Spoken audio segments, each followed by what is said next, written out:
Olá, boa tarde. Sejam bem-vindos a mais uma edição de Mercado e Companhia. Vamos aos destaques desta quarta-feira, 26 de agosto. Preço do boi supera R$ 240 na Bolsa Brasileira. No mês, valorização do contrato de novembro chega a 7,5%. Em Mato Grosso, diferença de valor da arroba entre bezerro e boi diminui e atinge menor patamar em 4 meses. E mais, estudo comprova eficácia de marimbondos no controle da praga bicho mineiro em lavouras de café. Falta menos de um mês para a abertura nacional do plantio da soja safra 2021. E a SOMAR Meteorologia indica que no Paraná, o primeiro estado a receber o sinal verde para a semeadura, os produtores vão encontrar o solo úmido. Os detalhes a gente conta nessa edição de Mercado e Companhia, que já está no ar. A arroba do boi gordo na B3, Bolsa Brasileira, superou os R$ 240 hoje no contrato de novembro, o segundo mais negociado. No mês, a valorização do contrato chega a 7,5%. Pela manhã, o contrato do boi gordo na B3 com vencimento em novembro atingiu R$ 240,50 pela primeira vez. Só em agosto, a valorização chega a 7,5%. No fechamento de ontem, todos os contratos futuros do boi até o final do ano encerraram o pregão valendo mais de R$ 230 a arroba. Outubro, o mais negociado atualmente, opera ao redor de R$ 236 e já acumula uma alta de 5,7% este mês. No ano, este vencimento chega a 15,4% de alta. E o preço do bezerro, no indicador CPEA, bateu um novo recorde, mas dessa vez foi em Mato Grosso do Sul, olha só. O preço do bezerro no indicador CPEA bateu o recorde nominal em Mato Grosso do Sul. O valor chegou a R$ 2.156,41 por cabeça. No acumulado do ano, a alta do preço da reposição no estado já chega a 42%, enquanto que apenas em agosto o avanço supera 4%. Na semana passada, o indicador já tinha registrado o maior valor da história, mas em São Paulo. Bom, sobre esse cenário que a gente acabou de descrever na pecuária, né, tanto de bons preços na arroba do boi gordo, também na reposição, a gente conversa com o Iago Travagini, analista da Agrifato Consultoria, que está lá em Cuiabá. Bom, Iago, eu queria que você primeiro falasse sobre a questão da arroba do boi, né, principalmente no mercado futuro. Quais são os fatores que justificam essa boa tendência de alta aí? Boa tarde mais uma vez. Boa tarde, Antônio. Boa tarde a todo mundo que acompanha o canal Rural. Bem, Antônio, a gente viu aí nesses primeiros 15, 20 dias de agosto que a arroba tinha dado uma parada, né, de subir. Ela se estabilizou ao redor dos 225 e estava com muita resistência para romper os 230 no mercado físico. Só que desde o início da semana, na verdade desde o final da semana passada, a gente tem visto que o mercado futuro ele começou a responder a uma incerteza de como vai ser essa oferta nesses meses que ainda restam de 2020. Por isso a gente começa a ver a arroba R$ 240 no futuro. No físico, a gente já vê que alguns estados eles começam a se valorizar fortemente. Então, o futuro está respondendo a essa valorização nos outros estados do país. Pará, no Mato Grosso, em Goiás, o diferencial de base, que normalmente ronda aí os 6% para essa época, está praticamente zerado. A arroba do boi em Goiás e em São Paulo está com preço muito, muito parelho, digamos assim. Então, assim, está respondendo basicamente a um receio de como vai vir essa oferta de animais, principalmente por conta do confinamento, que a gente ainda vai ter um custo muito alto, porque o milho é R$ 60 e o farelo de soja R$ 1.800, R$ 1.900 a tonelada, prejudica muito essa relação de troca, digamos assim. Então, você está dizendo que esse cenário pode se estender nos próximos meses em função dessa questão de um milho valorizado e também da dificuldade da reposição, né? Também está supervalorizada. A gente está passando por um ciclo pecuário de retenção de fêmeas e a gente está vendo que a produção de bezerros ela está muito menor do que foi nos últimos anos, justamente por conta do abate de fêmeas lá atrás. Então, a gente via a produtividade em queda. Então, por isso a reposição fica muito valorizada. Então, de certa forma, o cara do confinamento, que vai fazer o confinamento pequeno e o médio confinador, ele olha para os custos e vê que está muito apertado. Então, ele precisa de um respaldo de preço para prosseguir na atividade, digamos assim. E, além disso, outra conta que entra nessa formação de preço é a China. A China continua comprando muita carne bovina brasileira e deve continuar, pelo menos até novembro, comprando muita carne bovina. E esse é um cenário que aparentemente tem pouco a mudar, né, Iago? Por exemplo, em relação ao milho, mesmo numa super safra que a gente está colhendo agora, os analistas dizem que os preços vão continuar sustentados por conta de uma capitalização maior do produtor que está retendo o grão, por conta de uma exportação também aquecida para a China, né? E em relação a esse cenário, aparentemente não tem o que mudar, pelo menos até o final do ano. Essa é a sua previsão também? Sim, basicamente o que a gente tem visto aqui, o cenário de custos ele não deve mudar muito, justamente porque o agricultura ele tem segurado, mas também tem o dólar, né? O dólar a 5,50 favorece muito a comercialização de grãos fora do Brasil. O grão brasileiro, seja soja, seja milho, ele ganha muita competitividade no mercado de exportação. Então, por conta disso, o agricultor que já estava monetizado, digamos assim, ele espera e segura até o melhor momento de fazer o melhor preço dele. Então, a gente vê muito esse cenário de custos perdurando pelo menos até o final de 2020. Ô, Iago, eu queria te aproveitar, fazer uma última colocação sobre um assunto que a gente vai abordar ainda no Mercado e Companhia, já que você está em Cuiabá, e a gente vai trazer o Luiz Patroni para falar sobre esse assunto, mas eu já queria a sua opinião. O destaque dele vai ser que a diferença entre o preço do bezerro e da arroba do boi vem diminuindo, né? O que pode dar uma margem um pouco maior de lucro para o produtor. Você poderia falar um pouco sobre essa tendência, se é uma tendência, se é um foco nesse momento apenas e pode mudar também?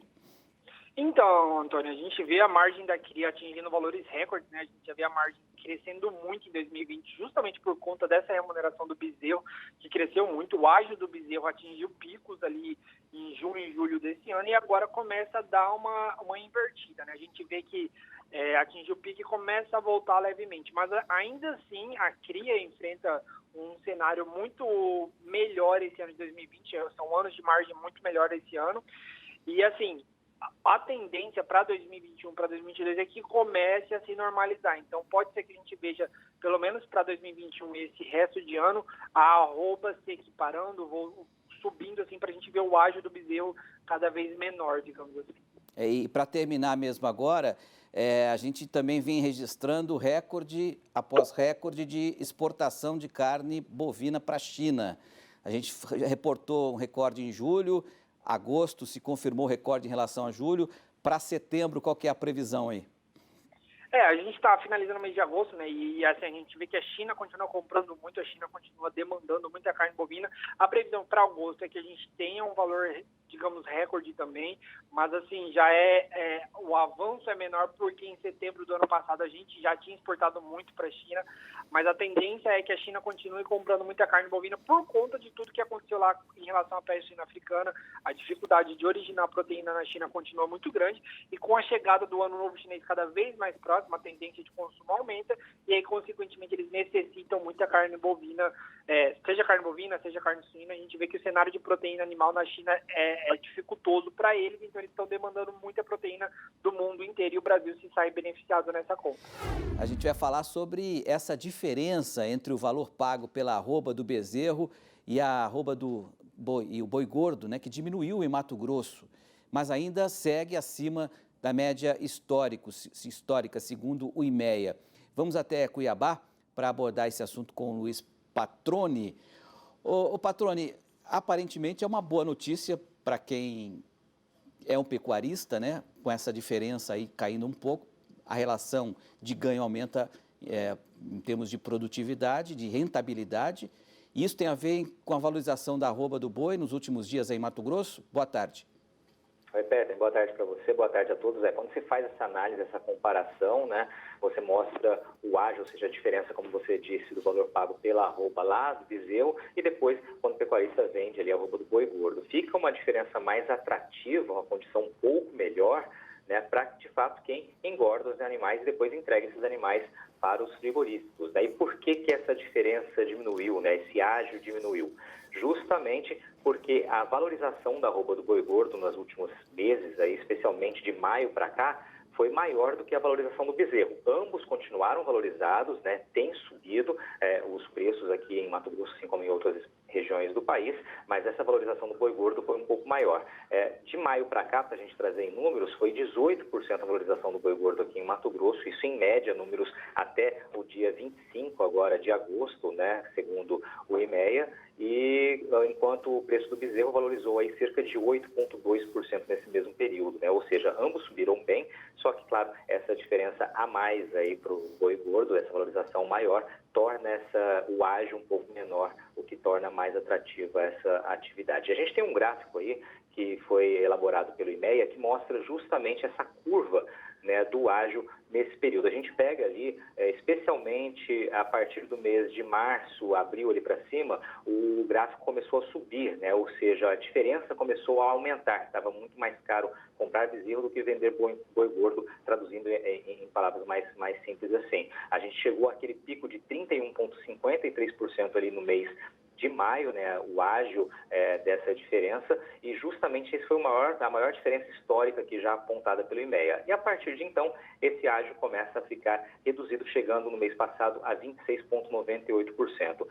O ágio agora para o mês de agosto ainda não foi finalizado, mas está em torno de 25,3%, segundo a apuração prévia feita também pelo IMEA. E a gente percebe que a média histórica ainda é muito inferior, né, em torno de 21%.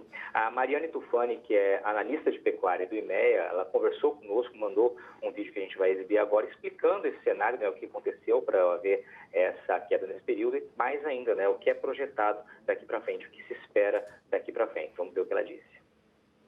Como vocês viram, né, realmente o ágio entre boi e bezerro de março a maio alcançou os maiores patamares em relação ao mesmo período de 2019, com um pico em maio de 31,5%, e esse cenário se deu principalmente pela desvalorização da arroba no período, quando foi o auge da pandemia aqui no estado e o recuo da demanda, né? E por outro lado, o mercado de reposição continuou em valorização, principalmente pela baixa oferta dessas categorias.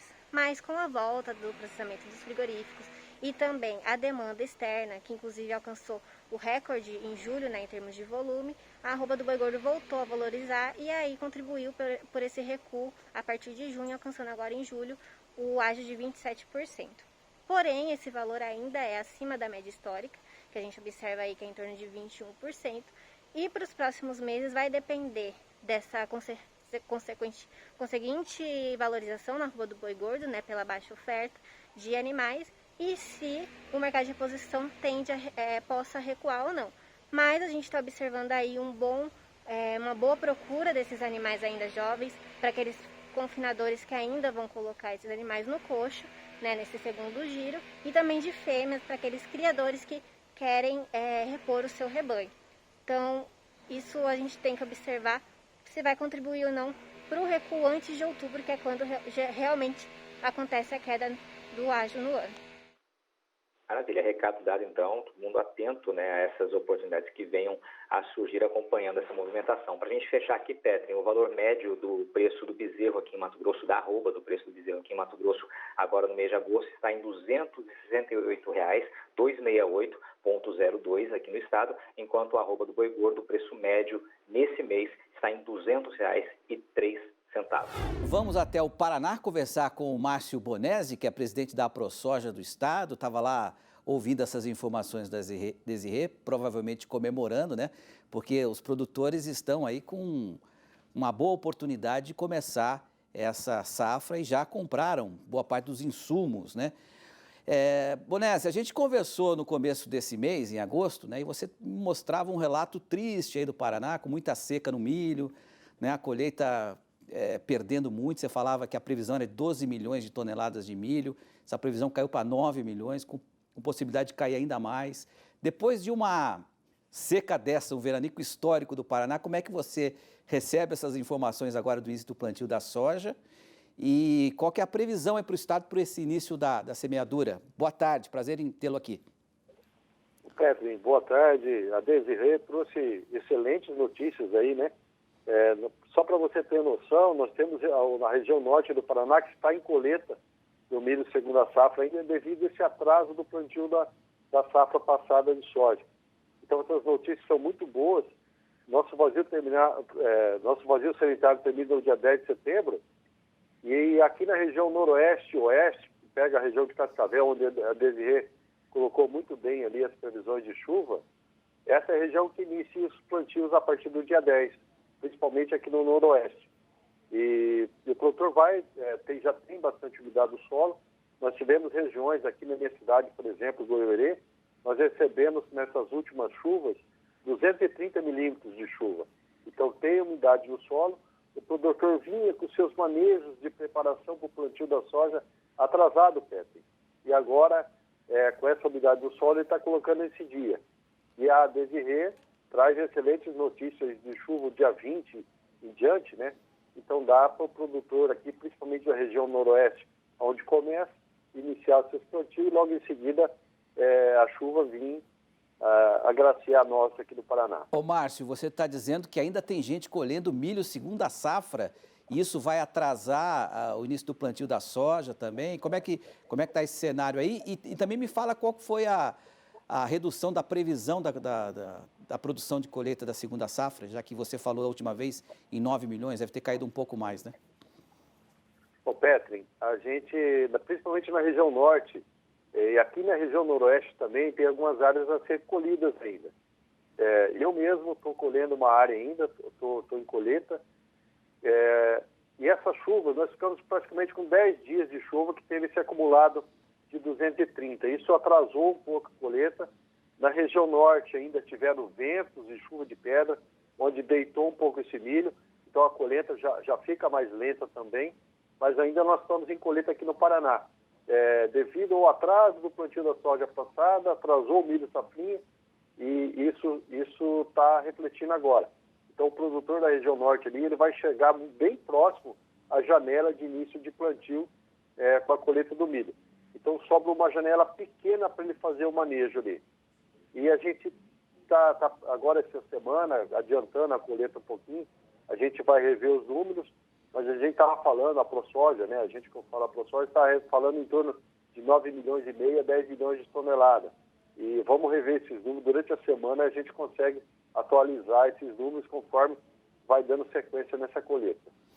Bom, e em relação ao plantio da soja, você acredita que vai haver um aumento de área aí por conta dessa valorização do preço? Como é que estão os produtores paranaenses em relação a isso? Ô Petri, bem colocado isso, é importante a gente até comentar. Um aumento pequeno no Paraná, né, em relação à área, né? Mas devido a esses bons preços, né, que está assinando até para o mercado futuro, o que a gente vê aqui no Paraná é muito produtor investindo em fertilizante e correção de solo. É normal você andar nas estradas e ver aquelas montes de calcário, gesso. Então o produtor, aproveitando e reinvestindo na própria lavoura, né, na própria solo, na própria fazenda, fazendo essas correções de solo, e muito preocupado com isso também. Então, provavelmente, a gente tirando o fator climático, a gente pensa no aumento de produtividade devido a esses investimentos de correção do solo, principalmente. Sentiu falta de algum conteúdo? Acesse canalrural.com.br.